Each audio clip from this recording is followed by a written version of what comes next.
Movie की शुरुआत में हमें एलेक्स नाम का रेंजर दिखाया जाता है जो कि सरकार के लिए हंटर का काम किया करता था। तो वो ऑर्डर्स फॉलो करते हुए एक मुजरिम की तलाश करने लगता है क्योंकि इंटेल के हिसाब से एक लुटेरा इन पहाड़ियों में छुपा हुआ था जिसे ढूंढते हुए एलेक्स उस तक पहुंच जाता है। तो एक टेक्सास रेंजर को यहाँ देखकर उस मुजरिम की पूरी तरह से चटक जाती है, मगर वो बंदा भागने की कोशिश कर पाता उससे पहले ही एलेक्स वार्न करने लगता है कि अगर तुमने कोई भी होशियारी की तो मैं तुम्हें जान से मार डालूंगा। मगर वो मुजरिम को अरेस्ट कर पाता उससे पहले ही एलेक्स के रेडियो पर रिपोर्ट आने लगती है कि 4 लुटेरों ने एक बैंक को लूट लिया है जो अब रेगिस्तान के रास्ते से बॉर्डर पार करना चाहते। मगर एलेक्स इस रिपोर्ट पर ध्यान नहीं देता है क्योंकि वो इस बंदे को पहले ठिकाने लगाना चाहता है। मगर डिस्पैचर तभी उसे क्लियर कर देती है कि वो लुटेरे कुछ ज्यादा ही खतरनाक हैं जिन्होंने रॉबरी के दौरान 3 ऑफिसर्स का खून कर डाला था। जो बात जानकर रेंजर फाइनली सीरियस हो जाता है क्योंकि अब इन बंदों के खिलाफ मैनहंट चालू करवाई जानी है। जिसके बाद हमें लुटेरों की गाड़ी दिखाई जाती है जो लोग अब रेगिस्तान के रास्ते से बॉर्डर पार करना चाहते, मगर अब उनका पीछा किया जा रहा था। जो बात लुटेरों के सरदार डैकलिन को जरा भी पसंद नहीं आती है तो वो अपनी गाड़ी से उतरकर पुलिस वालों पर गोलियां चलाने लगता है। जिस शूट आउट में वो पुलिस वाले मारे जाते हैं, मगर उसे जरा भी अंदाजा नहीं हुआ था कि उसके इस कारनामे को रेंजर ने देख लिया था जो अब इन ऑफिसर्स की मौत का बदला लेना चाहता है। तो रेंजर आधा मील दूर से ही गन तान कर गोलियां चलाने लगता है। सरप्राइजिंगली उसका निशाना इतना गजब था कि वो एक ही शॉट में ठग को टपका देता है। मगर अब तक बाकी पार्टनर्स अलर्ट हो चुके थे जो अपनी जान बचाने के लिए यहाँ से भागने लगते हैं। मगर रेंजर तो गजब का शूटर था जो इन लोगों को एक एक करके जान से मारने लगता है। मगर लुटेरों का सरदार डैकलिन इसका फायदा उठाकर यहाँ से निकल जाता है। ऑब्वियसली उसने अपने पार्टनर्स को अबेंडन कर दिया था। और फिर हमें कुछ दिनों बाद का सीन दिखाया जाता है जहाँ रेंजर से मिलने एक ब्रिटिश एजेंट आई हुई थी जिसे देखकर रेंजर काफी सरप्राइज था कि एक ब्रिटिश एजेंट उससे मिलना क्यों चाहती है। जिस पर एजेंट स्मिथ उसे क्लियर कर देती है कि तुम्हें हमारे लिए मैक्सिको जाकर एक प्रिजनर को यूएस लाना होगा। मगर रेंजर तो उसकी बातें सुने बिना ही इनकार कर देता है कि मैं तुम्हारे लिए काम करना नहीं चाहता हूँ। वैसे भी ब्रिटिश एजेंसी बड़ी आसानी से उस बंदे को हासिल कर सकती है। जिस पर लेडी एलेक्स को इन्फॉर्म कर देती है कि जिस आदमी को हम यूएस लाना चाहते उसका नाम डैकलिन मैकरेडी है। सरप्राइजिंगली एलेक्स ये वही लुटेरा है जिसने बैंक रॉबरी के दौरान 3 पुलिस वालों का खून कर दिया था। जो बात जानकर एलेक्स और भी ज्यादा कंफ्यूज है कि ब्रिटिश एजेंसी एक लुटेरे में इतना इंटरेस्ट आखिर क्यों दिखा रही है। जिस पर लेडी उसे समझाने की कोशिश करने लगती है कि डैकलिन असल में आईआरए का मेंबर है जो ब्रिटिश मेनलैंड पर कई बार हमले करवा चुका है और इस बार भी वो कुछ बड़ा करना चाहता है। तो हमें जल्द से जल्द डैकलिन को हिरासत में लेना होगा। जो बात जानकर एलेक्स मैक्सिको चला जाता है क्योंकि वो भी अपने देश के लिए कुछ करना चाहता है। जिसके बाद हमें यूएस मैक्सिको बॉर्डर का सीन दिखाया जाता है जहां पर डैकलिन को एलेक्स के हवाले किया जाना था। मगर न जाने क्यों ट्रांसफर के दौरान डैकलिन स्माइल करने लगता है मानो उसने कुछ इविल प्लान्स बना रखे हैं। जिसके बाद ये लोग डैकलिन को लेकर यूएस की तरफ जाने लगते हैं, इस बात से बेखबर कि उन पर नजर रखी जा रही है। ऑब्वियसली डैकलिन का क्रू उसे आजाद कराना चाहता है जो मौका मिलते ही इनकी गाड़ी पर हमला कर देते हैं। जिस हमले में एलेक्स का पार्टनर ऑन द स्पॉट मारा जाता है। मगर एलेक्स काफी बहादुर था जो इन बंदों का अकेले ही सामना करने लगता है। मगर ये ठग्स कुछ ज्यादा ही थे जिनसे फाइट के दौरान एलेक्स बैडली इंजर्ड हो जाता है। मगर बैड गाइस उसे मार पाते उससे पहले ही सायरन की आवाज आने लगती है। ऑब्वियसली गनशॉट की आवाज सुनकर पुलिस यहाँ आने वाली थी तो डैकलिन अपने पार्टनर को लेकर यहाँ से निकल जाता है। सरप्राइजिंगली एलेक्स की किस्मत काफी अच्छी थी जो गोलियां लगने के बावजूद जिंदा बच जाता है। और फिर हमें कुछ हफ्तों बाद रशिया का सीन दिखाया जाता है जहां पर डैकलिन अपने साथियों के साथ आर्म्स खरीदने आया हुआ था। तो यूरी नाम का आर्म्स डीलर उसे एक बड़ी सी तोप दिखाने लगता है, जिसे देखकर डैकलेन काफी ज्यादा सेटिस्फाइड था। तो वह यूरी को एक एड्रेस देते हुए ऑर्डर्स देने लगता है कि तुम्हें इस तोप को छोटे छोटे पार्ट्स में डिवाइड करके इस एड्रेस पर पहुंचाना होगा। जो बात जानकर यूरी दंग रह जाता है, क्योंकि डैकलेन तो इस तोप को लंदन के बीचों बीच पहुंचाना चाहता है। ऑब्वियसली ये बंदा पूरी तरह से पागल है, जो अब लंदन में दहशत फैलाना चाहता है। और फिर ऐसे ही कुछ दिन बीत जाते हैं, जहां अब तक एलेक्स पूरी तरह से सही हो चुका था। तो एक दिन लंच के दौरान उससे मिलने एजेंट स्मिथ आ जाती है, जिसे यहाँ देखकर एलेक्स काफी अपसेट था, जो लेडी को अच्छे से सुनाने लगता है कि एजेंट, तुम्हें शुरुआत से मालूम था कि डैकलेन के पार्टनर्स उसे बचाने की कोशिश करने वाले हैं, मगर तुमने ये बात हमें बताना जरूरी नहीं समझा और अब तुम्हारी वजह से मेरा पार्टनर मारा गया है। तो लेडी उससे माफी मांगते हुए क्लियर कर देती है कि तुम्हारे पार्टनर की मौत का मुझे काफी अफसोस है, मगर यकीन मानो हमें इस सब का अंदाजा नहीं हुआ था। जो बात सुनकर एलेक्स शांत हो जाता है, मगर अभी भी वो लेडी के साथ काम करना नहीं चाहता है, जिस पर लेडी उसे क्लियर कर देती है कि डैकलेन इस वक्त इंग्लैंड में मौजूद है, जो प्रोबेबली वहां पर बॉम्बिंग करवाना चाहता है, जिस बॉम्बिंग में काफी लोग मारे जाएंगे। मगर एलेक्स उसकी बातों पर जरा भी ध्यान नहीं देता है। तो लेडी उसे समझाने की कोशिश करने लगती है कि डैकलेन असल में एक टेररिस्ट ग्रुप के साथ मिला हुआ है, जो पूरी दुनिया में दहशत फैलाना चाहते हैं। एलेक्स, तुम्हें मेरी मदद करनी होगी, वरना काफी सारे लोग मारे जाएंगे।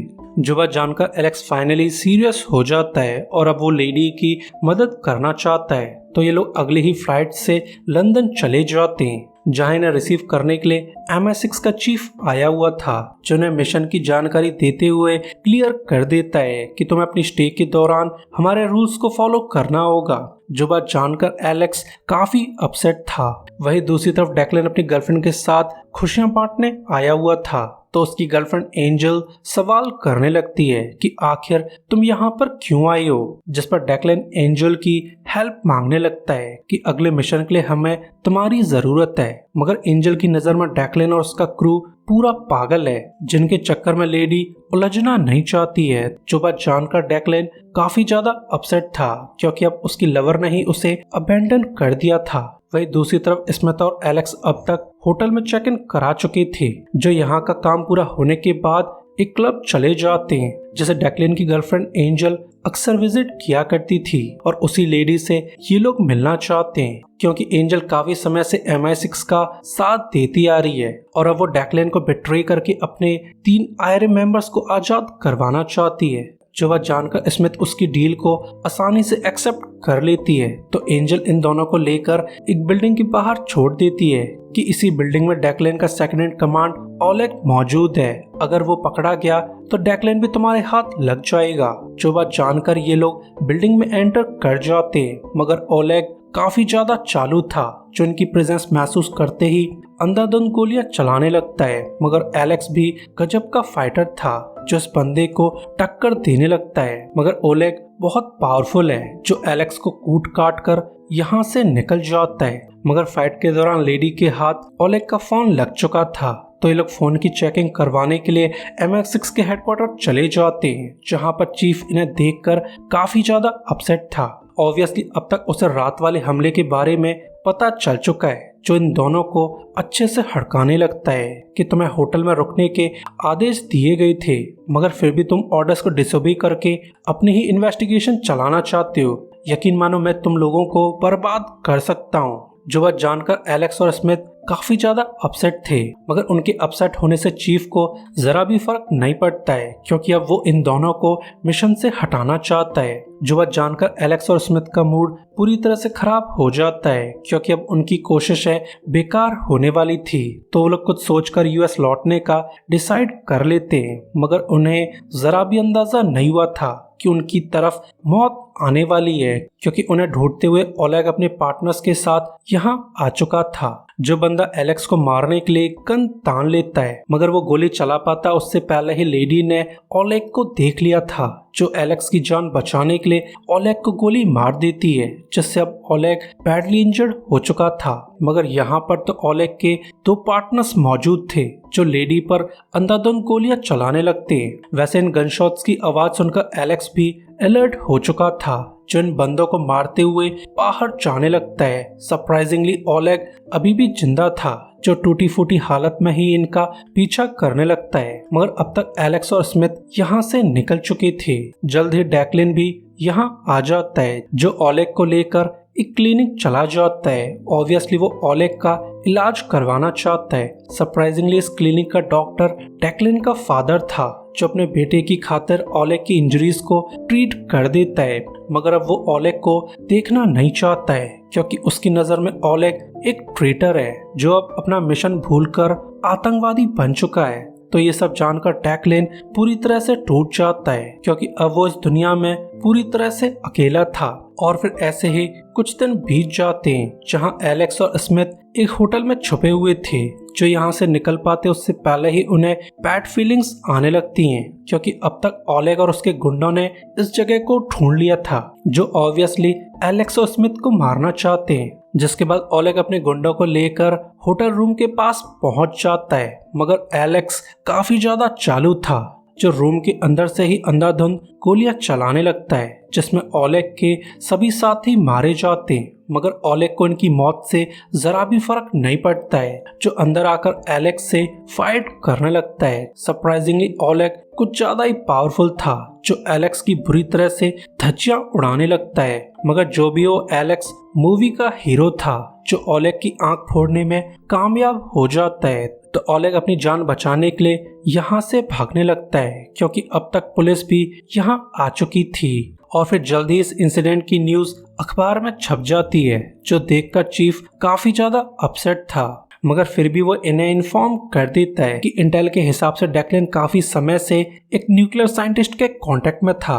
प्रोबेबली वो मिनी साइज न्यूक्लियर बॉम्ब बनवाना चाहता है। जो बात जानकर एलेक्स और स्मिथ की पूरी तरह से चटक जाती है, क्योंकि अब उन्हें एहसास हो चुका था कि डैकलिन कोई नॉर्मल बॉम्बिंग्स नहीं करवाना चाहता है, बल्कि वो तो लंदन में न्यूक्लियर बॉम्ब फोड़ना चाहता है। तो उनकी टेंशन देखकर चीफ क्लियर कर देता है कि ओलेग का एक पार्टनर अभी भी जिंदा था, चाहो तो तुम उस बंदे से पूछताछ कर सकते हो। जिसके बाद हमें एक बंकर दिखाया जाता है, जहां पर ओलेग के जिंदा पार्टनर को कैप्चर करके रखा हुआ था, क्योंकि इस बंदे ने सुसाइड वेस्ट पहनी हुई थी। सरप्राइजिंगली एलेक्स और स्मिथ की किस्मत काफी अच्छी थी कि गोली लगने के बावजूद इस बंदे ने बॉम्ब को ट्रिगर नहीं किया था, वरना वो लोग प्रीवियस फाइट में मारे जाते। तो लेडी प्रोटेक्टिव सूट पहनकर उस बंदे को इंटेरोगेट करने लगती है, जो बंदा ऑब्वियसली इनके साथ कोऑपरेट करना नहीं चाहता था। तो लेडी उसे क्लियर कर देती है कि अगर तुम हमारी मदद करो तो तुम्हें आजाद कर दिया जाएगा।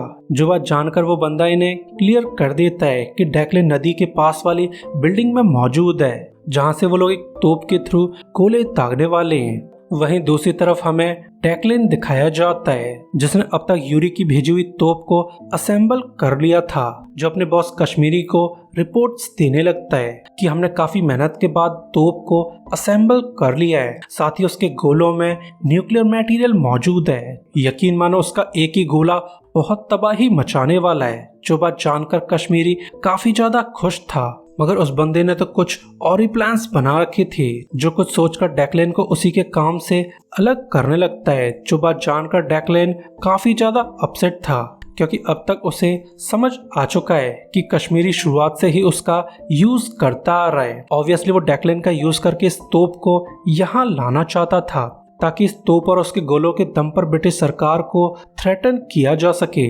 मगर अब डैकलिन इस मिशन को अकेले ही पूरा करना चाहता है, इस बात से बेखबर कि MI6 को उनके बारे में पता चल चुका है, जो अब इस बिल्डिंग को डायरेक्टली उड़ाना चाहते हैं, क्योंकि न्यूक्लियर मटेरियल की वजह से अंदर रेडिएशन मौजूद था, जिस वजह से स्ट्राइक फोर्स अंदर जाना नहीं चाहती है। मगर इसमें डैकलिन को जिंदा ही अरेस्ट करना चाहती थी, ताकि उसके थ्रू कश्मीरी तक पहुंचा जा सके।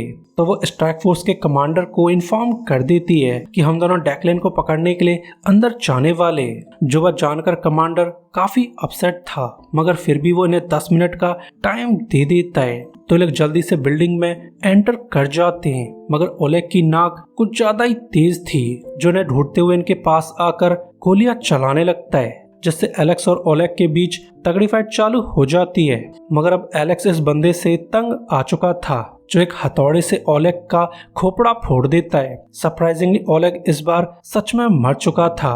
तो ये लोग जल्दी से 6th फ्लोर की तरफ जाने लगते हैं, जहां अब तक डेक्लेन की टीम ने सारी तैयारियां कर ली थी। जिस बात का एहसास होते ही लेडी 6th फ्लोर पर RPG चलवाने लगती है, क्योंकि वो लोग डेक्लेन को गोले दागने का मौका देना नहीं चाहते थे। तो स्ट्राइक फोर्स RPG चला चला कर 6th फ्लोर की धज्जियां उड़ा देते हैं, जिसमें डेक्लेन के ज्यादातर साथी मारे जाते हैं। मगर डेक्लेन काफी ज्यादा चालू था, जो इस सिचुएशन में भी जिंदा बच जाता है। मगर वो यहाँ से निकल पाता उससे पहले ही स्मिथ और एलेक्स यहाँ आ जाते हैं, जो बंदे को अरेस्ट करना चाहते थे। मगर डेक्लेन बहुत ही ज्यादा चालू है, जो सरेंडर करने का नाटक करके स्मोक ग्रेनेड फेंक देता है। ऑब्वियसली वो ऐसा करके यहाँ से भागना चाहता है, जैसा करने में वो कामयाब भी हो जाता है, जिसके बाद तोप और उसके गोलों को सिक्योर कर लिया जाता है। तो उनकी बहादुरी और हिम्मत के लिए चीफ शाबाशी देने लगता है। ऑब्वियसली उसकी नजर में ये थ्रेट खत्म हो चुका था। तो एलेक्स अपना पोटरा बांधकर वापस US जाने लगता है, मगर उसे देखकर लेडी को समझ आ चुका था कि ये बंदा जिंदगी भर डेक्लेन को चेज करता रहेगा। और फिर हमें कुछ महीनों बाद मैक्सिको का सीन दिखाया जाता है, जहां पर डेक्लेन ने अपनी न्यू पार्टी बना ली थी, मगर उन्हें जरा भी अंदाजा नहीं होता है कि उनकी मौत यहाँ आने वाली है, क्योंकि एलेक्स उनका पता लगाते हुए यहाँ पहुंच चुका था, जो एक एक करके डेक्लेन के सभी साथियों को ऊपर पहुंचाने लगता है। मगर डेक्लेन काफी चालू है, जो इस मौके का फायदा उठाकर यहाँ से भागने लगता है। पर एलेक्स को इसके बारे में अंदाजा हो चुका था, जो दूर से ही निशाना लगाकर डेक्लेन को इंजर्ड कर देता है। ऑब्वियसली वो बंदे को जिंदा कैप्चर करना चाहता है, ताकि उससे कश्मीरी के बारे में इंटेल निकाली जा सके। और ऐसा करते हुए एलेक्स का रिवेंज भी पूरा हो जाता है। तो वो बंदे को लेकर US जाने लगता है, और इसी तरह मूवी भी एंड हो जाती है। सो गाइस, वीडियो के लिए लाइक और सब्सक्राइब कर दीजिए, ताकि हमें आपका सपोर्ट मिलता रहे।